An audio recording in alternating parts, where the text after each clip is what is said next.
Howdy, ladies and gentlemen. The Stout Man has arrived once again to deliver you episode 12, the Truthful Insight with the main man himself, Mike Jackson. First and foremost, Mike, welcome to the show, and thank you for taking time out of your day to speak with me. Man, I appreciate you for having me, guy. Okay, so the very first topic of discussion that I would like to cover is the transition from media over towards the octagon. So you were good hmm friends with Mick Maynard over at Legacy FC. I would like you to discuss your role over at Legacy FC and how it eventually led over to, of course, starting a fighting career. Yeah, well, actually, the fighting career came first. I started in 2008 as an amateur fighter under for Mick. So the original promotion was called Lone Star Beatdown. They were based out of Texas, Lone Star State, and I was just getting into MMA around 2008. And I think by that time he had already done pretty much like two or three shows. But also, you have to remember in 2008, this is a different time for MMA. It's not what it is now. You this is a time where they may be doing like one or two shows a year or something like that. And so anyway, I was training in MMA, and let me see which I'm trying. Man, so it was like 2008, right? Okay, so yeah, so I was training in MMA. I got my first fight in October of 2008, and then that went well. I ended up choking the dude out in the second round, and then Mick and I just became friends. And so from there, we had a newspaper. I went to a school called Texas A&M. It's in College Station, small little college town, and Mick was running a newspaper out of there. And so like I was kind of like doing like a little paper boy for the newspaper. So he and I became friends. And then I was still fighting for him and things like that. But then he transitioned over to he's finally getting the opportunity to put his fights on TV with at the time it was called HDNet, which eventually crossed over to Access TV. And so I remember he was like, "Hey, we're doing a show in Houston. You want to be involved with that?" And I was like, "Yeah, of course I want to." From the H. And so there was a branding change also for him being on TV. So it went from Lone Star Beatdown to the Legacy Fighting Championship. And so during that time, I had started doing like my own little video blogs. I kind of got the idea back in the day from like Dana White when he was doing his video blog. And so I wanted to give this inside look into MMA, um, behind the scenes that really at the time, no one, particularly for Texas and Houston, um, no, this wasn't a thing that was being done. Like I was a content creator for MMA way before content creating was a thing, right? And so that was me on the media side. Well, so that was me fighting, and then um, MMA transitions to Legacy. He's on TV. I started doing my video blogs, and so yeah, so I'm getting this access that no one else had privilege to, right? And so as the promotion is growing and MMA is growing, and like by this time it's like 2009, maybe two. I don't even think it was 2010. It's probably 2009, early 2010s. Um, I'm just tagging along. The promotions is growing. I'm growing. I'm doing my things. I had all these other promotions start reaching out. They were seeing what I was doing in Texas and or in Houston. And then as we started to travel in Texas, other promotions start checking it out. I even started getting people from out of state, like Louisiana, Oklahoma. I think I did a show. Those are some local ones or other promotion. But then Legacy starts growing. We start going out to California,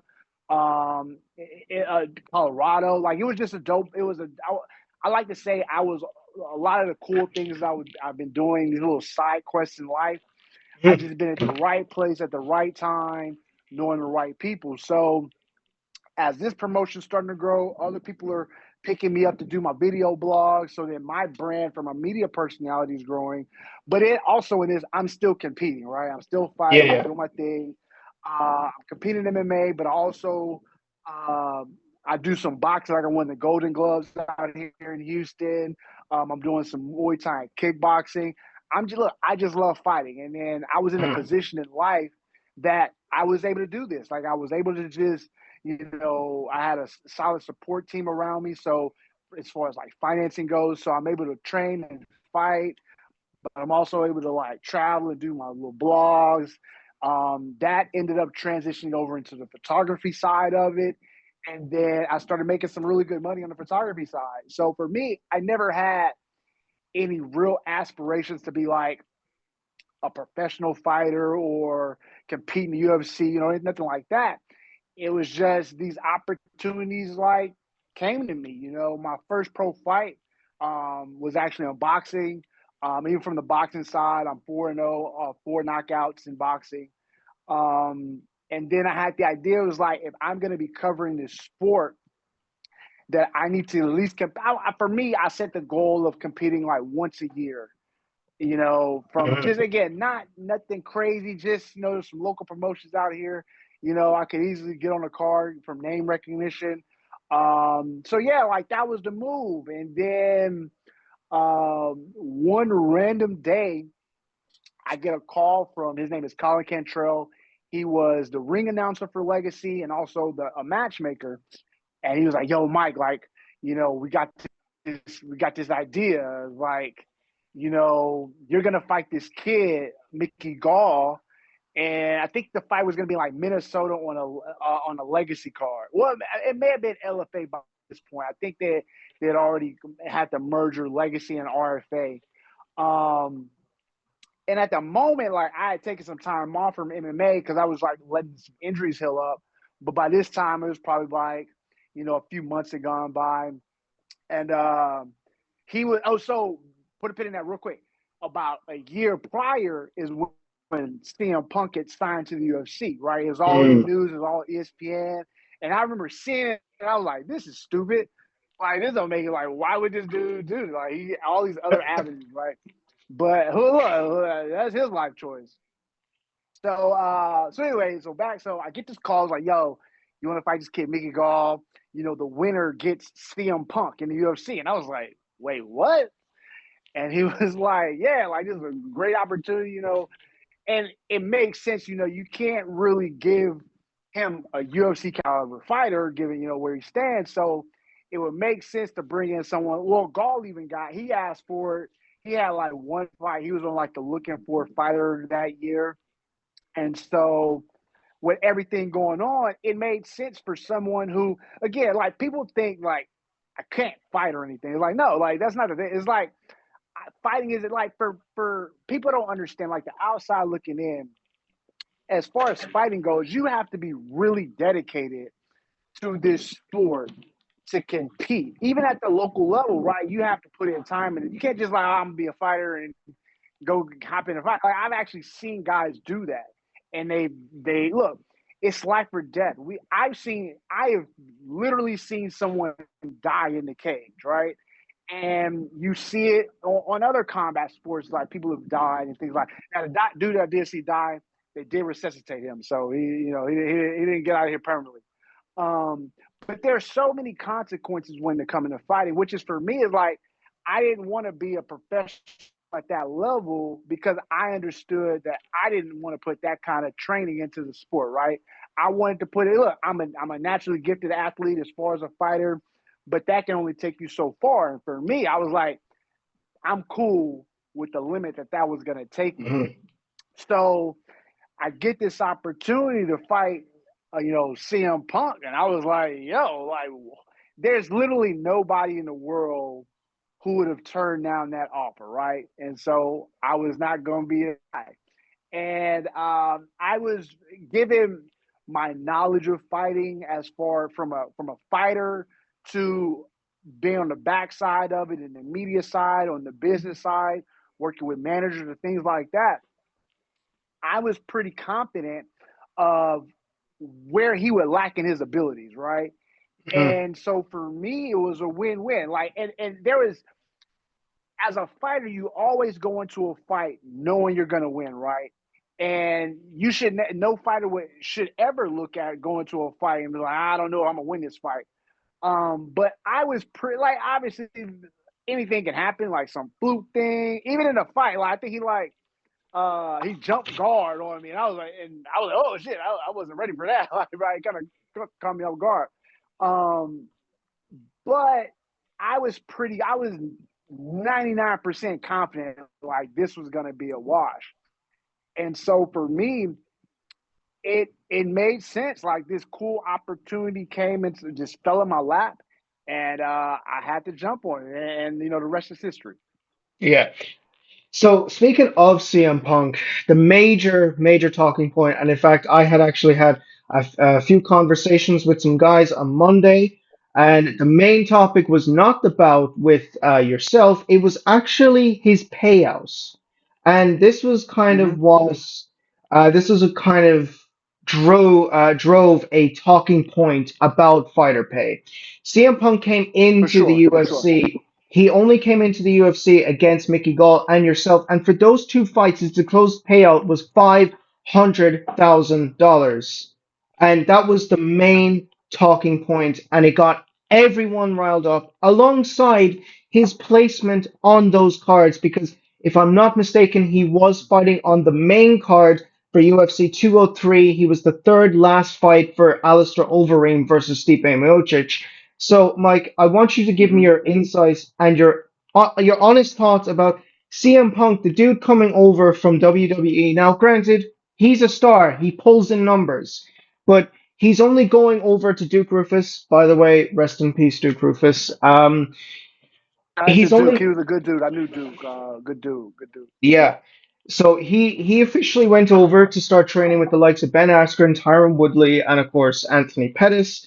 And so he goes out there, loses to Mickey Gall for his first time. So Mike, run me through it. Your thoughts, your opinions. Well, yeah, also, so from this perspective, right? I have to. I'm not looking at this from a fighter in this respect. I'm looking at it from a business perspective, and you have to understand it makes sense, right? And going back to why when I initially said when he got signed, I was like, this is stupid for this dude to fight here. So, given his name recognition and things like that, for him, it wouldn't. And also, you have to give it his age. At the time, I think he was like He was 30, 37. like mid. So he's 37, right? So for him, he wants to live out this dream, and for him, he has the resources to. And think about it like this. Crazy. Here's the closest analogy I can really think of. Are you familiar with Master P, the rapper? No, sorry, I'm not.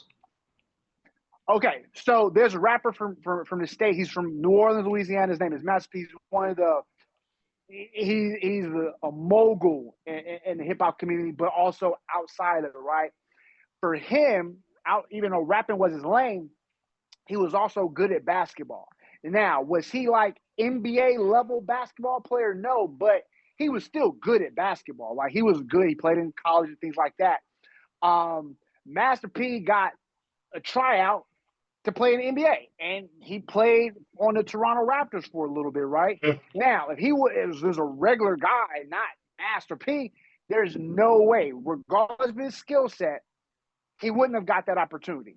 So when we think about Punk in this situation, from a fighting perspective, for him, it would make no sense to go compete on a regional card as an amateur, which when you think about skill wise, that would have been the way for him to go. But given his age, given his name recognition, that really make no sense. So then you have to look at it from a professional standpoint on a regional level. They're going to be able to you have to think about the main event on a local card. And now in 2025, 2026 is like $2,000 to $3,000. In 2015-ish, you're looking at about $1,000. So, and again, let's say, oh, it's CM Punk. He's going to bring in a little bit more ticket sales. So I'm just throwing a number out there, and let's just say I'm being super generous in saying a local promotion in like Milwaukee area, right? Because that's where or Chicago. Let's just take Chicago. at best they're gonna pay him like 10 grand, and this is crazy numbers at the time, but it's CM Punk. Like that doesn't make sense. And so just also think about like when James Toney, come from the boxing world, jumps in and Yeah. fights Randy Couture. He got paid crazy numbers, right? So going back to the fighter pay, all of that made sense. Like that never bothered me because I understand. First of all, I'm a businessman, so I understand it, right? But that made sense for him to make that type of money, given his name recognition, given the star power behind him, given the crossover. You're going to get the wrestling fans who are going to come over now and watch. Going to watch MMA. These people are going to buy the pay per views. Undertaker and all these guys, they're like cage side. So for him to make half a mil in these fights, I think about how much the UFC made off of him fighting. And so you have to think about like people don't look at it like that from the outside. You have to think about what the promotion itself is going to financially gain from having someone like Punk on the card. And I think that was actually a steal for them, paying this dude $500,000 for 2 fights. And I'm being generous. I don't know the numbers, but I can say just knowing MMA, he brought in double that. So I'm going to say he brought in himself at least $1 million worth of revenue. So I think it was a sound investment. Now, again, from fighter standpoint, I really could have hurt him really bad. Actually, I take that back. I did hurt him bad. I could have hurt him far worse than I did. Like I sent him to the emergency room after the fight. So, and this was me kind of just like, I was playing around. I was just enjoying the moment. It was a cool little moment. I got to go out there and I was out there for the shits and giggles, my guy. You know what I'm Mhm. saying? Yeah. And I was cool with it. Like I enjoyed my performance. It was memorable. People still talk about it. I get guys that still like talk a bunch of shit, here and there, think they Hmm. can fight me or whatever. Look, it's cool, man. Like I was fine with it. So right, bring her back to fighter pay. Um, these guys, look, if you're a fighter and you're upset about CM Punk making $500,000 in these fights, like that's a you thing. You have it where the UFC, yes, the UFC is a monopoly. That's why these guys are in court right now. Their business practices are pretty what's the word where they go out here and they kind of like take advantage of people and stuff like that because the thing is to be a UFC fighter. Like that's your goal, but they're lowballing these guys given the revenue that they're making. So for fighters to sit here and complain about that guy making $500,000, like you need to be worried about why a debut guy is made. At the time, it was like 10-10. Now I think it's like 12-12. But even like the high rated guys, they're let's just say they're making like 500,000 fight. Let's just go with a Hmm. guy like that, right? That guy should himself be or herself. They should be making way more than that. But the reason it's not happening is because fighters are not coming together. I think there should be a fighters union to collaborate and help fighters out in these situations. And I have this conversation every few months, and it was been down for a little bit, but it's starting to pick up recently with fighter pay talk. But given the nature of what fighting is, me personally, I don't think I'll ever or will ever see a fighters union because even though fighting is sort of like you have your teams, you got your training guy, guys you train with these like you have these teams, you have I train in Main Street downtown in Houston. We got Derek Lewis, Lauren Murphy was there at a time. We have some younger crop of guys that are coming through. Although this has this team atmosphere, it's still an individual sport. It's me. I'm in there fighting. I got my coaches and my teammates support me, but they can't fight for me, right? So understanding the nature of fighting, understanding um, how unions work, I don't think we'll ever see a fighters union, and therefore we will never see adequate pay for fighters because Hmm. it's like a it's almost like guys want to shoot themselves in the foot. Like, I hate this guy. You're like, well, so this guy that you hate, y'all can't come together. And I think the animosity is far superior than the camaraderies of guys trying to unionize. So another talking point that is it's mainstream, everyone's talking about it, and of course it isn't exactly the most liked discussion. It is of course the UFC Whitehouse card. It literally just so not too long ago the full fight roster just got revealed, and the main event is Ilia Topuria versus Justin Gaethje, undisputed lightweight title, and Alex Pereira versus Cyril Gane for the interim heavyweight title. And of course, the rest of the card, people are saying it is one of the most lukewarm, underhyped cards that the UFC were trying to, of course, promote.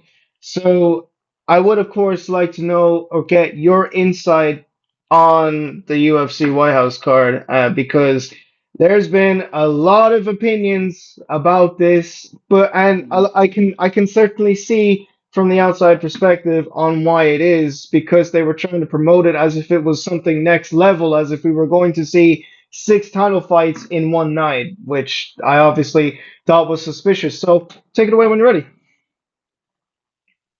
So people have to realize, like, this is the we're living in we're living in a crazy like offshoot of reality. Like, this is a crazy timeline that we've entered. When I say it's Barack Obama's fault because he made a joke about Donald Trump at one of the dinner, the press dinners. I forgot what dinner. One of the dinners where everybody's there. Barack gets on stage. He starts jonesing Donald Trump and Donald, his ego, right? I call him pedo Hitler. That's what he is. But his ego is so massive that he couldn't take that from Barack, right? And so then he was like, well, only thing I can do now is really run. And then you give everything that this dude's doing with Epstein, right? That was literally the only play for him to make. So given that how he got to position of power, that's one thing. But then what people don't fully get is the relationship that he has to MMA, not just to the UFC, but to MMA as a whole. You had the Affliction timeline, the promotion back in the day. He was helpful with that. He was putting on shows out in what's the joint called? He has a casino in something city. I can't. It's like in the Jersey area. Anyway, he's holding fights. He was a big supporter of combat sports. He's done the boxing as well as MMA, and so you put him and what his relationship is to Dana, and given everything, the nature of where we are, I was actually not really surprised when they were like, "Yo, we're gonna have this, we're gonna have fight this fight card on the White House line." But what really threw me off was all of these crazy numbers. Like how you said it there in the beginning, it was like, we're gonna have six title fights. And when I first heard that, I was like, that makes like what? Like, first of all, I don't think people grasp like I think the perfect number for fights at any level is 12. I think 11, 12. Once you start getting to 13 and up, it's a long night for everybody, whether you're a fan, and particularly if you're working for the show. Like, it's a long night, right? So for fight card Joe, let's give you 12, right? But that's 12 like regular bouts, maybe one title fight. We talking about six title fights. That in itself was crazy. I was like, this is stupid. Then the next thing that threw it off is when Trump came out. It was like, yo, we're gonna have like 100,000 people, like 100,000 seat arena. And I was like, where? Like, there is not. I don't think people grasp how large 100,000 seats for it. I don't think people grasp how large that is. And I was like, this is crazy too. So everything that, and I know people like to say the dude speaks in hyperbole, but all this hyperbole that he speaks in, like, in his mind, is like, this is a reality. and that made no sense. So then you start like, who's going to be on the card? You're thinking it's going to be all these MAGA support, like these MAGA type fighters, which is crazy in this and where MMA is like. You have a lot of people who's heavy MAGA, which it's one of these things where I get it because I know people in the community, but the flip side, fighters don't make a lot of money. You're not in the tax bracket that you should be supporting oligarchs and these types of people. And when you have guys who are making like, I don't, I'm being generous by saying like 50 grand a year from fighting. And then you got to remember, you got to pay your coaches, you got to pay your gym, you got to pay your taxes, what other work you doing, right? How that breaks down. It's like, you're essentially lower middle class and you're supporting an oligarch. Like, to me, that's insanity, right? So anyway, I'm thinking it's going to be these types of guys on the card. And then they release the card. And you're like, wait, what? Like, and again, I think on a regular type event, whether it's at an Apex or even like a numbered card, like, all right, cool.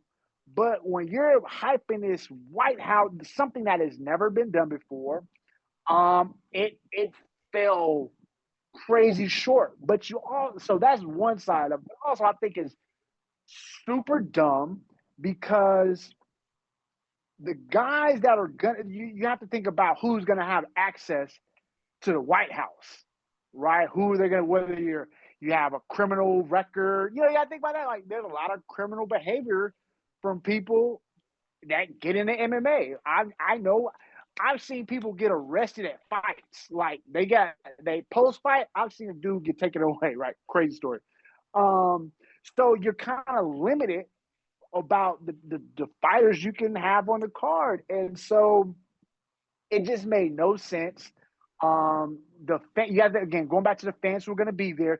These aren't going to be like real fans. There may be a handful of people who are MMA fans, but they're probably casual at best. Like the diehard fans who want to see this, they're not going to have access to this. Essentially, like this is some old school 1900s, like gladiator. Like when we talk about gladiator, back in the day, you saw this, the gladiator sport. This is it.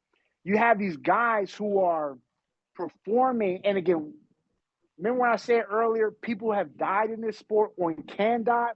So you have these guys who are essentially willing participants and could possibly die for Donald Trump, a pedophile. Like, this is insanity to me. So you that's just one aspect, but you got to think about the racist aspect with like Hispanics and or non-white people here in the country. Why would you want to compete on that? So I think the entire thing is a show. I think it is. I don't want to go as far as saying like they're laundering money or anything, but this is a handshake between Dana and Trump to get this thing off. It's a crazy spectacle. I feel it should never happen again. But with this timeline we're in, who knows? It's a travesty, to be honest with Okay. you. But yeah, man, it's sick shit. Okay, so we're gonna have to do a part two to this, if that is completely okay with you before we move on to our next discussion. Let's do it. Let's do it.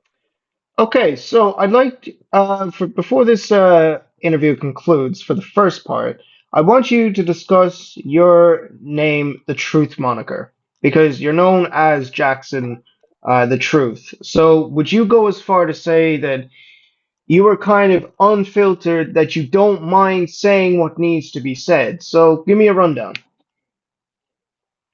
So the nickname actually came from a friend way before I started fighting. I was actually in college. Shout out to my guy Vince Camper. He played college ball. He's now an amazing basketball coach from Los Angeles, California, out here in the states. Really dope guy. But anyway, one night we were just chilling at the crib, and he was hitting a little freestyle. And look, I'm not a freestyler. I'm not a rapper, nothing like that. But I enjoy good music. So a dude was freestyling, and one of his bars, one of his lines in the joint, he called me the truth. I was like, oh, that's kind of hard right there. And fast forward to me fighting, and then it was like, yo, on. So you make it. I'm making my amateur debut, and on the paper, it was like you got like a fighter nickname. I was like, shit, I'm Mike the Truth, or that was the thing, and it just it that was it from the just a nickname from a fighter perspective. But to your point of me being unfiltered and tell it like it is, this is just my personality. And for me, I like to tell people, like, for me, yes, I'm probably the most outspoken uh, MMA fighter there is, but it's also I'm able to be this way given my position within the combat sports industry.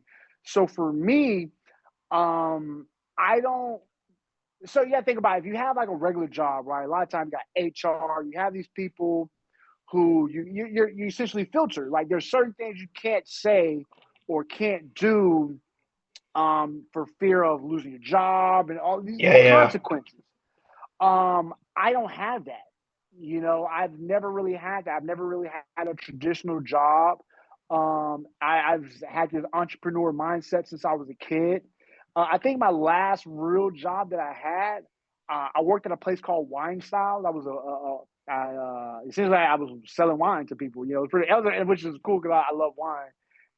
But that was my last night. I remember working there, and even those guys, Julie and her now ex husband, but Julie, they came and supported me, like for my fights, which is cool. Like, cause these are people who had no idea what fighting was. They listen wine, they love wine. They like drinking with the friends. And it's like, Mike, you fight? We never been there. I have I have multiple levels of friend groups from different backgrounds, and so really I have fight relationships. Well, not much anymore, given the state of the MAGA infiltrating MMA, right? But then I have everyone who's non-fighters, related. So a lot of those times, I get people who have no idea about. I mean, I know what fighting is, but they're not a fan or anything. But they'll buy tickets to come and support me, or they'll tune in to watch me, fight CM Punk or whoever else I'm fighting. It's been a cool little. I'm always in a cool position. Like I said in life, for me, I'm always right place, right time, know the right people, and sometimes I get to bring people together, and sometimes I push people apart. So yeah, so to your point of where the truth came from, it was just that was a little backstory behind the nickname. Okay, that is perfect. Ladies and gentlemen, I want to thank you for tuning in. And also, Mike, I of course want to thank you again for taking time out of your day. We're going to go ahead and end this Zoom call, end this recording, and then we're going to go right back at it for part two. This is and new, the truthful insight with the main man, Mike Jackson. I will see you soon.